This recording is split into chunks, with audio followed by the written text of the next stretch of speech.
Okay, we have an ambitious agenda today. We're going to cover Genesis chapter 12 to 50 the next 35, 40 minutes or so. So that's basically the whole book of Genesis in one sermon. Okay, so hang on to your seats. I remember when I was 8 or 10 years old, my father bought a telescope one day and then we assembled it in the backyard and we would stargaze. And I remember spending hours stargazing at the night sky.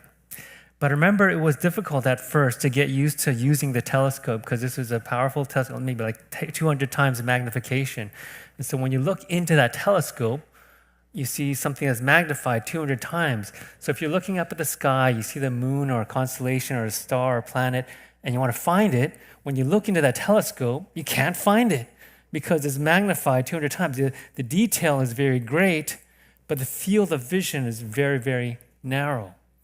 So in a telescope, how can you actually find what you're looking for? Anyone use telescopes? Anyone know? Well, there's such a thing called a viewfinder. It's a kind of a mini telescope that's mounted onto the side of the telescope, which magnification is not nearly as high, but the field of view is much, much broader and wider. So it's maybe 6 times or 8 times magnification. But it's mounted precisely centrally to the telescope so that what you're seeing in that viewfinder is precisely what you see at the center of that telescope. I want you to think about Genesis chapters 12 to 50 like a viewfinder. It helps us to orient to the rest of the biblical story. Because what we've talked about, Genesis 1 to 11 so far, is like that big cosmic picture. It's seeing the whole universe, the whole creation, the whole world, all of humanity, all the nations, the creation of humanity. We talked about those things last week. And then in Exodus and beyond, we see God interacting with Israel, the nation of Israel, in a kind of very granular, fine detail. The nation of Israel, the God, Yahweh, the Lord on Mount Sinai. We're going to cover those things this coming week at the retreat. I'm excited about that. But how do we get from this grand cosmos, God creator, to Yahweh on Mount Sinai, Israel? Well, Genesis chapters 12 to 50 is like that viewfinder. Helps us orient within God's larger picture what he's about to do in Israel and the rest of Scripture. Okay, does that make sense? Genesis 12 to 50 is like that viewfinder on that telescope. Today we're going to look at 4 generations, Abraham, Isaac, Jacob, and Joseph, what we call the patriarchs, the very first spiritual ancestors of our faith. And what we find when we look through that viewfinder is that we're now in about 2000 BC, what archaeologists and ancient historians call the Middle Bronze Age. 2,000 years before the birth of Christ. And in this setting, God begins to speak to one man and his family. He calls him out of Babylon. So Babylon is the setting that Genesis chapter 11 ended with. The Tower of Babel is set in Babylon. Chaldea, from which Abraham is called, is set in Babylon. So from that universal global picture, the Bible starts to zoom in on one family, one man. And God promises to bless him and to make his descendants into an entire nation. Not only him, but to bless the entire world, the whole earth, through him and his descendants. Okay? So that's the setting. So here's my outline for the next, let's say 30 minutes. I'll try. I'm going to go through these 39 chapters, these 3 parts, and it will feel like we're flying through it because we are. We're just going to look at the major themes that come up, that arise in these chapters. So first, I want to look at Abraham and think about the theme of God's calling and God's initiative in our lives and in this world. Second, I want to look at Jacob and God's providence. God's providence despite our human frailty. Then third, I want to look at the story of Joseph and look at the theme of God's blessing. God's blessing. And I want to do something a little bit differently too in this message. So in each of these three parts of the message, I'm going to pause after each of them and think about application. And when I think about them with respect to different groups within our community. So I want to separate out the young, then the middle-aged, and then the elderly. And I'll let you define for yourself which category you put yourself in. It's not absolute categories, but just relative categories. So in that first part, I want to speak especially to those who are younger. In the second part, I want to speak especially to those who are in the middle of their lives. And then in the third part, those who are elderly and older in our midst. Okay? And I do that because I think partly this is what's going on in chapters 12 to 50. Not only do we see the patriarchs' lives, but as we read the narrative, there's this progression from chapter 12 and Abraham to eventually Joseph at the end of Genesis. There's this progression in terms of how God's people are responding to him. There's a sense that by the time of God's revelation to Joseph, there's a sense of integration and understanding that was not present at the very beginning. Okay? So I want to kind of reflect that in terms of our application today as we think about young, middle, and older in our congregation. So let's begin with Abraham. Now, actually before that, I have to talk about genre. Again, we talked about that last time a little bit. But we have to talk about it again just to think about what is this part of Genesis. Remember last week we talked about Genesis 1 to 11 as being origins account, an ancient origins account. Well, this part of Genesis, like what is it? Is it history? Is it narrative? Is it theology? It is written in terms of narrative. It looks like a narrative, an ancient story. So not like narrative in the sense that we have today, not in the sense that it's fictional, but narrative in the sense that it's carrying some kind of truth, some kind of history, some kind of tradition within the form of a story. And so we have to respect that it is narrative at points. And so the author uses narrative devices like repetition or chiasm or key words or motifs. These are narrative devices. But it's not just narrative because it also speaks about ancient cultures and peoples and places. And so we have to think about that some of these things actually represent what happened in that time, in that place. And so they're simply recorded to pass on understanding of that time and place. But all of that really serves a theological purpose. The Holy Spirit-inspired author is telling us these things, recording them, because he has in mind God's greater story and trying to help us understand God's greater story. So really, I think it's all three of these things, a theological, historical, narrative. And so sometimes we have to respect the narrative elements, the narratival elements. Sometimes we have to respect the historical elements. And sometimes and all of it, we really have to understand that there's this purpose, this theological purpose that the author is trying to help us understand. Okay, so that's genre once more. Okay, now let's move to Abraham. So first thing I want to note is that Abraham's life is complex. It's complex. And we just touch on it briefly here. It spans from 12 up to 25, chapters 12 to 25. But it's a complex story. If you're reading it this week in GCC in your readings, you'll realize how complex it is. I mean, there are ups and downs in his story. And so sometimes we think of Abraham, the father of faith, right? He's the father of faith for the Jewish people, the Christian people, and even for the Muslim people to some extent. And we think, Abraham, this great figure of faith, right? Oh, I can never attain that kind of faith. I can never attain that kind of obedience, which is true to an extent, but also untrue, because Abraham's life is not a straight upward path of obedience and discipleship and faith. It's not quite so straightforward. So that gives me hope because my life sometimes is not quite straightforward. He's not just a simple figure of faith, an unattainable hero of faith. Abraham's life is not perfect, and yet he can be the vessel of blessing for God in this world. Instead, what the story of Abraham really is getting at is not the perfection of Abraham's faith, but that God is taking initiative and God is starting initiative. He's calling Abraham out to him from the nations. It's God who takes that first step to call Abraham out from Babylon. And it's God who repeatedly makes this covenant promise to him in these chapters. So in Genesis chapter 12, God first calls Abraham out of Chaldea. We read some of that out.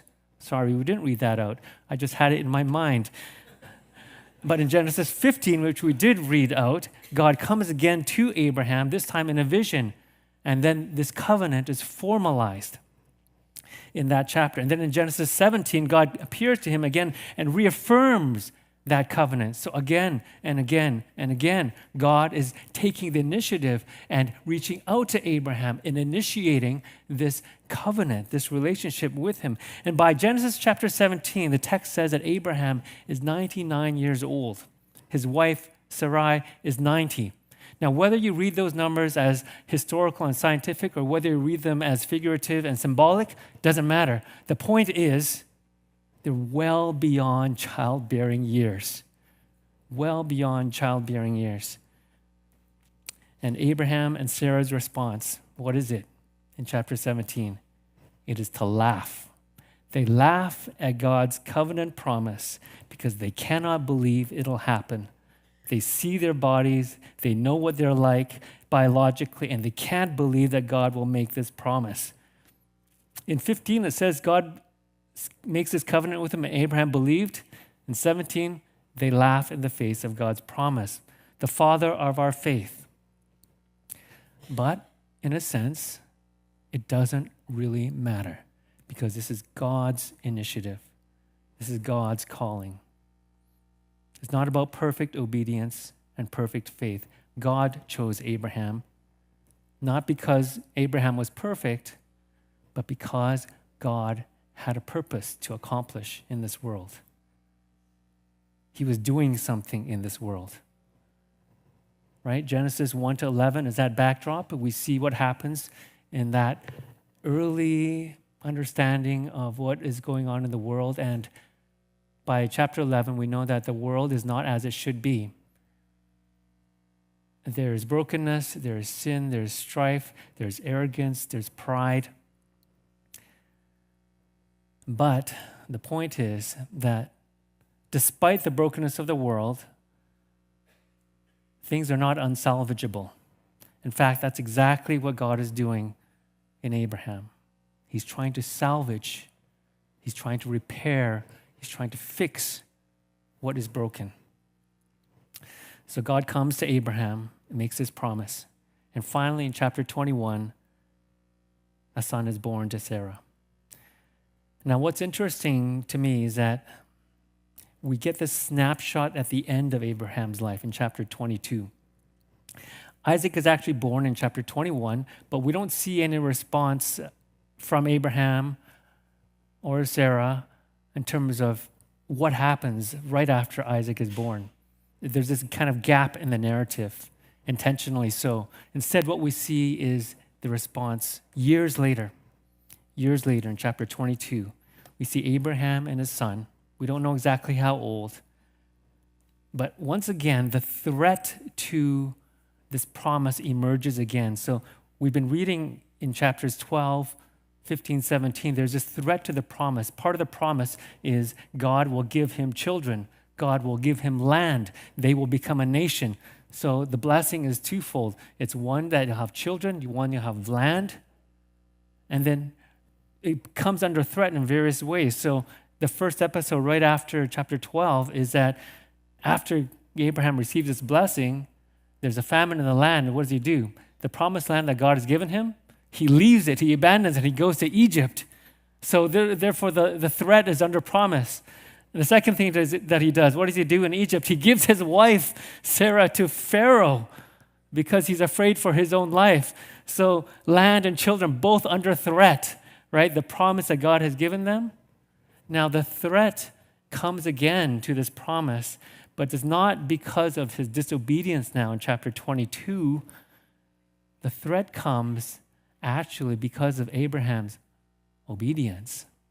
Really interesting how the narrative is unfolding now, because God asks Abraham to take his son, his only son, whom he loves, to be sacrificed, to be given as a sacrifice. So this son that God has fulfilled his promise, God is now asking him to sacrifice him, to kill him on Mount Moriah. And it's just a masterpiece of narrative art here in terms of the ancient world narrative. Not in terms of what details are included in the narrative, but in terms of what details are excluded or omitted from the narrative. Because we don't hear anything about what Abraham thinks or feels. Even the narrator, there is no judgment about this command from God to sacrifice, a human sacrifice, his only son, the son of promise. Instead, all we hear, Abraham obeyed. Immediately, he does what God calls him to. Just obedience. Obedience. All the way to the point of Abraham taking that knife, stretching out his hand, ready to slaughter his own son as a sacrifice to God. It's only at that point that God stays his hand, because God knows that Abraham now is loyal and obedient to him. He's been fully tested. And then God once more confirms his covenant with Abraham. And I read from chapter 22, verse 17, I will surely bless you, and I will surely multiply your offspring as the stars of heaven and as the sand that is on the seashore. And your offspring shall possess the gate of their enemies, and in your offspring shall all the nations of the earth be blessed, because you have obeyed my voice. In other words, the offspring of Abraham will have victory over their enemies. And by the way, this language is picking up language from chapter 3, verse 15, of the offspring of the woman and the offspring of the serpent. There's this kind of cosmic battle going on, and we're going to come back to that in a moment. So remember, the themes from chapters 1 to 11 tie in with chapters 12 to 50. The promise, though, is that there'll be victory. And God will bless Abraham, and there will be victory from Abraham's offspring over their enemies.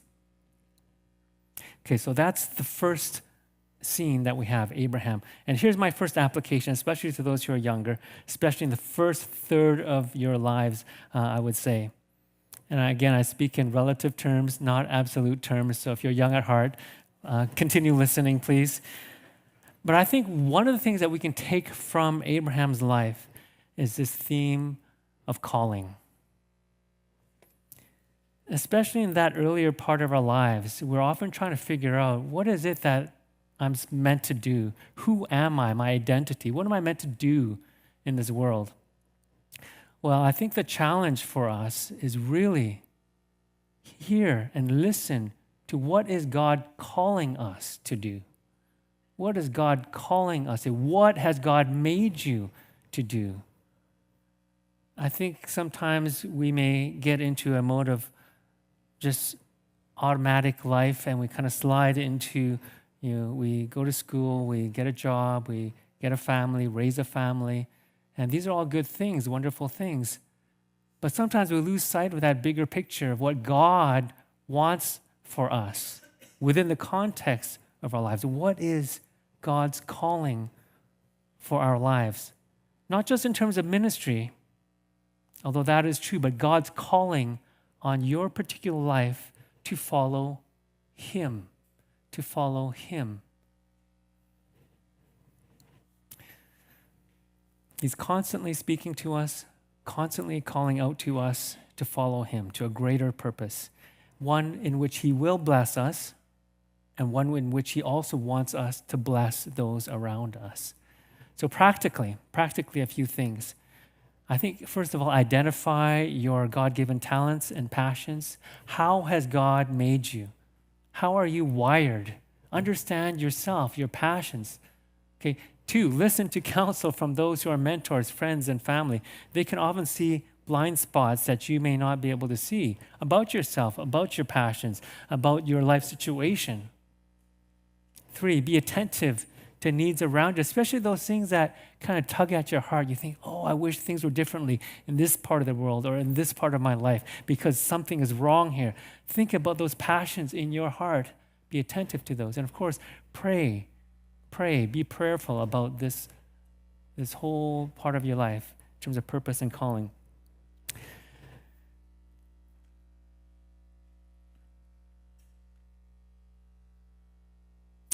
I also want to say that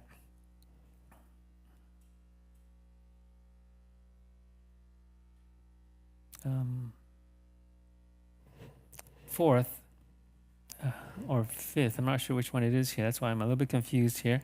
When you hear that calling, step out in faith. And finally, prepare for that calling. I think this first part of our lives, the first third or so of our lives, a lot of it can be used as you kind of discover that sense of calling in your life. Begin to prepare for it. So we don't enter life in this world all on an even playing field, right? I think we understand that. Maybe some of us are immigrants, or maybe we come from broken families or single parent families, or maybe you grew up in a family in which your parents were in conflict perpetually. There's all sorts of circumstances into which we are born. But in that first part of your life, seek out preparation for this calling. And that can mean healing. That can mean dealing with your past. That can mean thinking about where have I come from? Who am I in terms of my identity? And wrestling with that, understanding yourself, because it's often in that healing and that understanding, self-understanding, that our calling becomes solidified. And we understand why God has allowed certain things in our lives and how we are made and what we're meant to do with this in our lives. So don't be afraid to look honestly at yourself and your past and ask the Lord for healing. Okay, let's move on to the second part of the message now, which is the story of Jacob. So Abraham and Sarah give birth to Isaac. Isaac and Rebekah give birth to Jacob and Esau. Jacob is a key figure in this narrative. First of all, the name Jacob is full of meaning, as is typical in the ancient world. Jacob is a twin. He's a fraternal twin, and we'll just move on to the next slide here. And Jacob, his name comes from the word heel, and that's because he's a fraternal twin. And the story goes that as he was born, he comes grasping or clutching his older brother Esau's heel. And so they call him Jacob, which means heel, or it comes from the word Hebrew, akav, which means heel.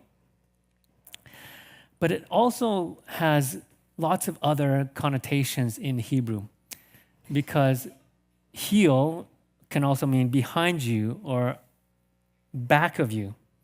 And in the ancient world, someone who's behind you that you can't see can ambush you and can deceive you. And so it also comes to mean deception or deceiving or defrauding, someone who might want to rob you from behind. So it has all these kind of connotations as well. And in fact, in Jacob's story, this becomes kind of a prophetic word for him in terms of his name.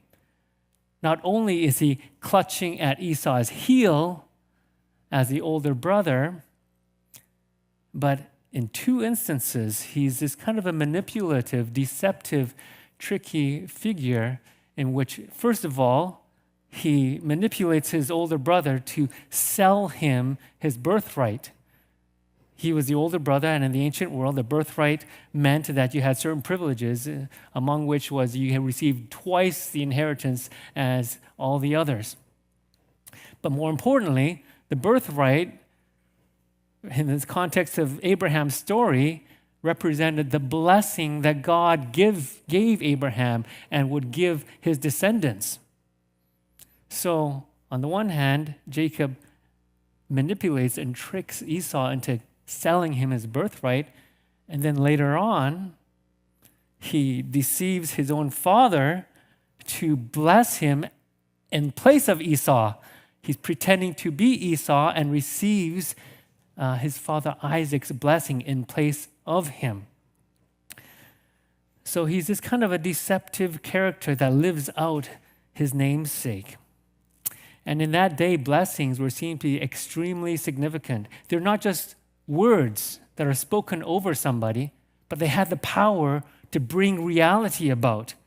So this blessing was really important for Jacob and Esau.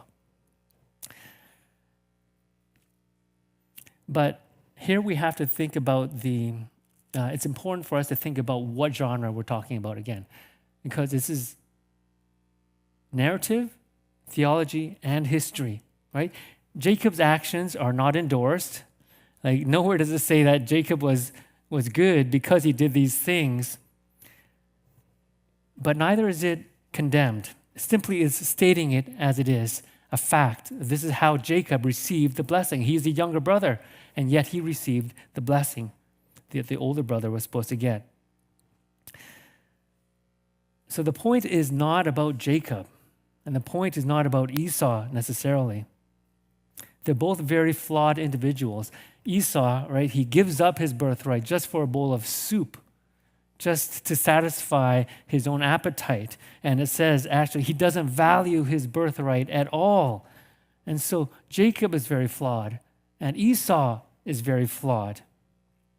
And in fact, the whole family, if you think about it, is quite dysfunctional, because it says that Isaac loved Esau and Rebekah loved Jacob. So all this family dynamics going on, just in our modern minds, we think that is not healthy at all. And just an aside, that gives me some comfort, because in terms of my own family dynamic, I mean, Grace and I, we raise our kids as best as we can, but we still have our blind spots. I have mine, and Grace has hers, and we've done things that probably we look back and go, oh, we shouldn't have done that, should we? But despite that, God's promise continues, and this is the point of this story. God's providence, despite human frailty, continues to carry the promise forward. That as God's people, God's children, that God can continue to work despite our human frailty. So I want to fast forward to the end of chapter 32, in which Jacob has this encounter with this strange, mysterious figure as he's coming back home. He has lived abroad because he feared for his life after tricking Esau and his father. He feared for his life. He fled the land of Canaan, away from the promised land. He lived with his uncle for about 20 years, and he's raised a family. He's got a wife, not one wife, but two wives. And in fact, not just two wives, but their concubines as well, their servants as well. So he's got four. This is fairly typical in the ancient Near East at that time. He's got 4 wives. He's got all these possessions he's coming back with, and he's coming back to the promised land. He senses this call to come back, and then he sends everyone else across the river representing this boundary. And he's by himself on the river bank, and then this figure encounters him, and he starts to wrestle with this figure. And of course, we know later on, Jacob realizes that it's actually God. He names that place the face of God, because he's seen God and he's lived. But the key moment in that story, he's wrestling with this figure, and he's asking this figure to what? To bless him. And how does this man respond, who actually is God? He says, tell me your name. Tell me your name. Remember what Jacob's name means, right? Not just heel, deceiver, defrauder. And he remembers. How can he not remember when this man asks him, who are you? The deceiver, the defrauder, the one who's taken from others. But it's at that point when he admits that, God gives him a new name. And that name is Israel. It means one who wrestles with God, or literally it means God fighter or God warrior. And this is a theme that traces throughout Scripture, I believe. So remember in Genesis chapter 3:15, in the garden, right? One of the curses, God curses the serpent, and he says to the offspring of the woman, you shall bruise his head, and he shall bruise your heel. It's that same word, heel. And here, heel means Jacob. And here, Jacob's name is changed to Israel. And Israel is the one who fights God, or fights for God in a sense as well. And he will prevail according to Abraham, the promise to Abraham. And so this is the gospel bubbling up again in the narrative of Scripture. The God warrior, God will conquer over the serpent. God's promise is that he will vanquish over sin and evil and death through Israel, through his people Israel. And that narrative ends in failure, but we know that there's a Messiah who lives up to that calling, right? And we'll talk about that eventually. But here's my application to these in the middle bracket here. Those of you who have sensed the Lord's calling in your life, who know the Lord and are walking with him, I think we can learn from Jacob's story here is that he's continuing to wrestle with God. Not wrestle in the sense of resisting God, but wrestling in the sense of not letting go of that promise, right? Not till daybreak, finally the Lord releases him after he leaves that mark on his hip. I think we learn from Jacob's story is not to let go of that calling from God. And calling not in the sense of ministry, say in pastoral ministry or something, but calling in the sense of discipleship. What did Eugene Peterson call discipleship? A long obedience in the same direction. Thank you.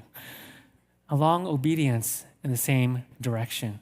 I think for a lot of us in this kind of middle section of life, the temptation is it's easy to kind of get off that path, to take an off-ramp off of that path and to do something else, be distracted, maybe be disappointed with life and simply say, okay, I'm going to kind of take a back seat here. I was really encouraged this past week. Went to a prayer meeting for Vancouver pastors, and in my little small group, we prayed for each other after, praying for the city and for churches. We prayed for each other, and one of these pastors was a pastor who'd been a pastor in a large church here in Vancouver for 30 years. He just celebrated his 30th anniversary at that church. And one of the younger pastors, not me, but one of the younger pastors said, wow, this is so encouraging to see an older pastor who's been there for 30 years faithfully serving in that context. And says there must have been lots of times when you could have simply left the ministry, lots of exit ramps, as it were. And I say, yeah, there certainly were. But the Lord's been faithful, and I've tried to be responding to that with faithfulness. I think that is often the temptation in this middle part of our lives. Like, we're not always on that mountaintop experiencing the Lord, seeing his glory, as it were. But we can remember those times. But much of our lives in this period, I think, is just about walking in faithfulness, walking in obedience, and continuing to wrestle with the Lord in the sense of continuing to hold on to his promises for us. So 3 practical ways, I think, that we can be true to this calling. Keep wrestling with God, embrace that struggle, help others. Partly, I think, as we kind of understand ourselves, help others in the ways that we have been helped It's kind of like AA, right? Alcoholics Anonymous. Like one of the steps to recovery is that you help others recover. Kind of like that. Embrace the struggle that you continue to have. Number 2, be honest with God. Just like Jacob, admitting his name. I think that's what it symbolizes, admitting his name. Be honest with God, with who you are. Vulnerable with your mistakes and your past. Admit who you are. And 3, continue to remember God's faithfulness. Think back. Read your journal. That's why I think it's so good to journal. Because sometimes you forget how God was with you in a certain time of life and how God moved in your life in a certain season. Remember what that was like and how God moved in your life. Okay? Okay, number 3. The third and last part of the story, the last major theme in this section has to do with the end of Jacob's life, or the Joseph story, and has to do with the theme of blessing. So Joseph's story is the longest one, and thankfully we're not going to go through it today just because of our time, but hopefully you'll read some of that this coming week. But there's something different about Joseph's story than Abraham and Isaac and Jacob's story, and that is that I see the integrity of his life. We're talking about this movement, this progression of the patriarchs. There's this kind of movement in the patriarchs in their response to the Lord.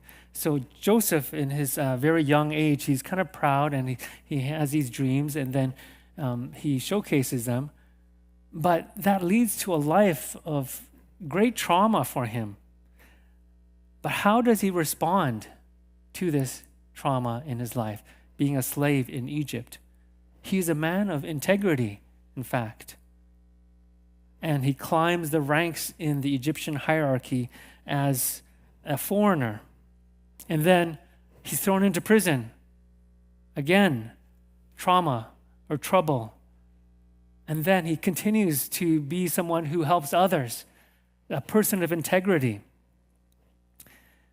And then he continues, he once more is released from prison.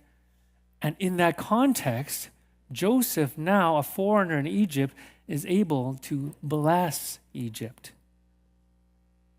He helps, by his foresight and his interpretation of dreams, he's able to help Egypt survive the famine, right?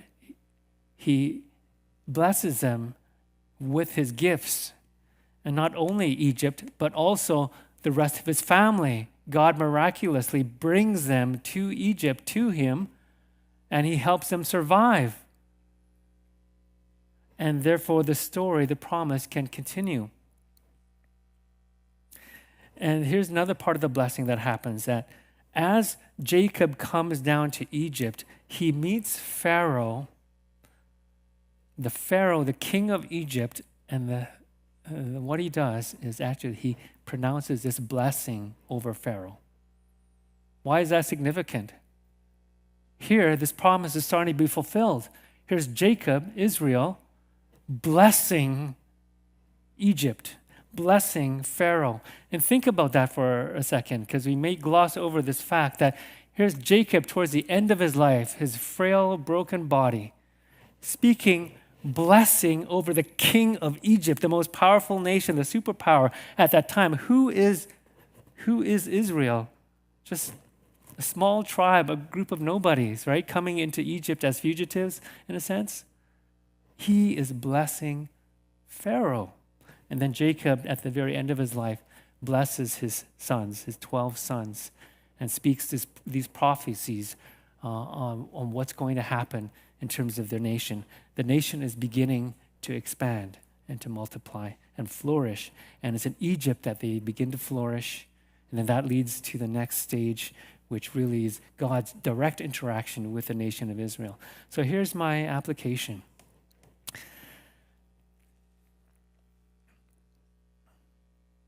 It has to do with the elders, and this time it has to do with blessing. So I think in our society today, like in the ancient world, elders had a very special role in our society today, it seems that we really focus on youth and young people, their young population, and we often neglect those who are older amongst us. So I think the first application for us is not towards the elders, not directed to the elders, but really directed to the rest of us, is to honor our elders.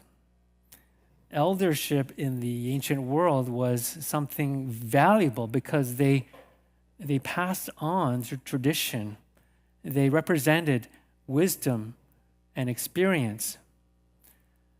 Today, in our age of novelty and technology and fast-paced and changing things, like the elderly, we don't have that same sense of honor for them anymore. So the first thing I think is just for us to honor our elders, listen to their stories, their wisdom, their tradition, because they represent what God has done for us in the past and who God has been for us. So that's the first part. Second is a word to the elderly. And I think this is to continue to be present. I think the temptation in our society is that elders can kind of take a back seat now that they've kind of retired or now that they've kind of lived their life. And we have this image of maybe cruise ships, right? That like once you're retired, you can go on this perpetual cruise for the rest of your life and you just sit back and relax. But I want to push back against that a little bit because as someone who is older, you have that wisdom, you have that experience, you have that repository of truth in your life, not just theoretical, but something that is lived out and experienced. So continue to exercise that in the community, among the people around you. You know, when I was at Regent College, who were my favorite professors? And they were the young, passionate, fiery professors that, they were great, and I loved to sit under their teaching. But my favorite professors were the ones who were actually in retirement age, but still working, still teaching, not because they had to, but because they could. They were just blessing us with their wisdom, with truth that was lived out over a whole lifetime. So that's my encouragement to those of us who are getting older, that we continue to press in, continue to exercise our calling and our gifts among the community. And I pray that our community would be open to that. Because they spoke from a place that, in my time at Regent College, they spoke from a place that nobody else could. And I believe that's true of people who have lived a whole life of faithfulness. So just to conclude this 3-part sermon, Abraham and the theme of calling. So if you're young or young at heart, find your calling and find your place in this world. Walk in it, obey, just like Abraham, not perfectly, but he listened, he obeyed, right? And for those of us in the middle of life, Jacob, the theme of God's providence, despite frailty, keep on wrestling, keep on holding on to God's promises. Remember your call and continue to walk in it. And then Joseph, the theme of blessing. Let's honor our elders and encourage those who are older amongst us to keep on walking and pressing in, exercising your gifts, because we need your wisdom, we need your experience. Let me pray.